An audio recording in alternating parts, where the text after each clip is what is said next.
بسم اللہ الرحمن الرحیم۔ پہلے زمانے میں ایک بادشاہ تھا۔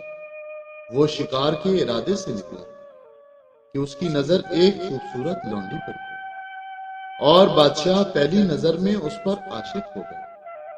لہذا اس نے اس لونڈی کو خرید لیا اور خدا کی قدرت تھی وہ لونڈی بیمار پڑ گئی۔ معالجوں کو طلب کیا گیا تاکہ علاج معالجہ ہو سکے۔ معالجوں نے کہا کہ ہمارے پاس ہر مرض کا علاج موجود ہے، لیکن انہوں نے ساتھ انشاءاللہ کہنا گوارا نہ کیا۔ اللہ تعالیٰ کو ان کا یہ رویہ پسند نہ آیا اور اللہ تعالیٰ نے ان کے علاج کو اپنی شفا سے محروم رکھا اور ان کے علاج معالجے سے کچھ وصول نہ ہوا۔ بادشاہ کی حالت غیر ہونے لگی۔ ادھر لونڈی بھی بیماری کی وجہ سے لاغر ہونے لگی۔ معالج علاج سے معذور ہو چکے تھے۔ یہ جان کر بادشاہ نے مسجد کا رخ کیا اور اللہ کے حضور سجدہ ریز ہو گیا اور اللہ کی تعریف و توصیف سر انجام دینے لگا اور رو رو کر اللہ سے فریاد کرنے لگا۔ رحمت خداوندی جوش میں آئی۔ ادھر بادشاہ بارگاہ الہی میں روتے روتے بے حال ہو کر نیند کی آغوش میں جا پہنچا۔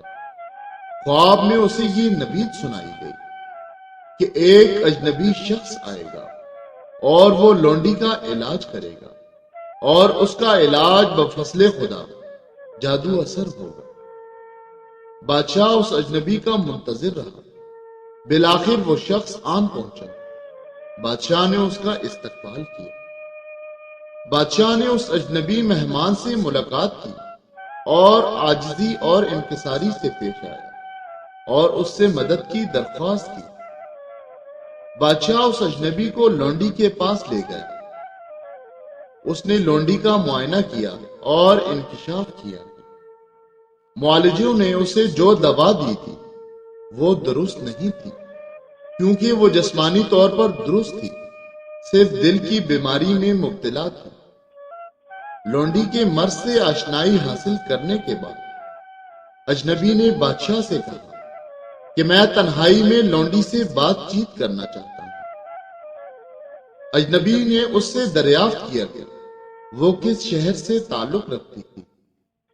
اس سے رشتہ داروں کے بارے میں دریافت کیا اور اس سے مختلف سوالات کرتا رہا۔ در حقیقت وہ یہ جاننا چاہتا تھا کہ لونڈی کس کے سامنے اپنا دل ہار چکی تھی۔ لونڈی کے ساتھ اپنی بات چیت کے دوران اچانک کسی موڑ پر شہر سمرقند کا ذکر آ گیا۔ اس شہر کا نام سن کر لونڈی نے ٹھنڈی سانس لی اور اس کی آنکھوں سے اشک بہنے لگے۔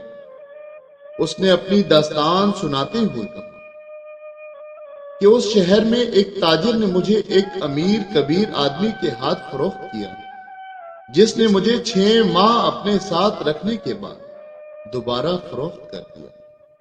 اس تذکرے پر لونڈی کے چہرے پر زردی چھا گئی۔ اجنبی نے لونڈی سے اس سونار کا نام اور پتہ دریافت کیا اور اسے تسلی دی کہ فکر نہ کر، تیرا مرض میں سمجھ چکا ہوں، اب تیرا مرض انشاءاللہ رفع ہو جائے گا۔ اجنبی نے لونڈی کے مرض کے بارے میں چند ایک حقائق بادشاہ کو بتا دیے اور بادشاہ سے کہا کہ کسی الچی کو سمرقند روانہ کیا جائے جو سونار کو انعام و اکرام کا لالچ دے کر دربار میں لائے تاکہ اس کو دیکھ کر لونڈی کی جان میں جان آئے۔ بادشاہ نے 2 الچی سمرقند روانہ کیے جو سونار تک جا پہنچے اور سونار کے فن کی تعریف کرنے لگے۔ بادشاہ کی جانب سے کچھ انعام و اکرام اور سونا چاندیوں سے پیش کیا اور اپنے ساتھ چلنے کے لیے کہا۔ وہ بیوی بچے کام کاج شہر اور گھر بار سب چھوڑ کر ان کے ساتھ چل پڑا۔ اسے بادشاہ کے حضور پیش کیا گیا۔ اس کی قدر و منزلت سر انجام دی گئی اور اسے ڈھیروں سونا دے کر شاہی زیورات اور ظروف سازی کی ہدایت کی گئی۔ اجنبی نے بادشاہ کو مشورہ دیا کہ لونڈی اس سنار کے حوالے کر دی جائے، لہذا بادشاہ نے لونڈی سنار کے نکاح میں دے دی۔ اس دوران اجنبی نے سنار کے لیے ایسا شربت تیار کیا جس کے 6 ماہ کے استعمال کے بعد اس کا جسم نہ صرف کمزور بلکہ بدصورت بھی ہو گیا اور رنگت زرد پڑ گئی۔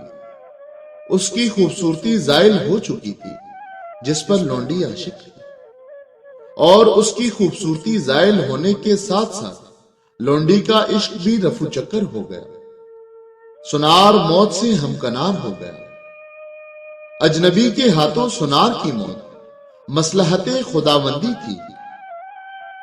اجنبی نے اسے کسی خوف کی بنا پر یا بادشاہ کی خاطر ہلاک نہیں کیا تھا، بلکہ مصلحت خداوندی کے تحت ہلاک کیا تھا، کیونکہ اسے ایسا کرنے کا حکم بذریعہ الہام ہوا تھا۔ جزاک اللہ۔ ایک مرتبہ درود شریف پڑھیں۔ صلی اللہ علیہ وسلم۔ اللہ حافظ۔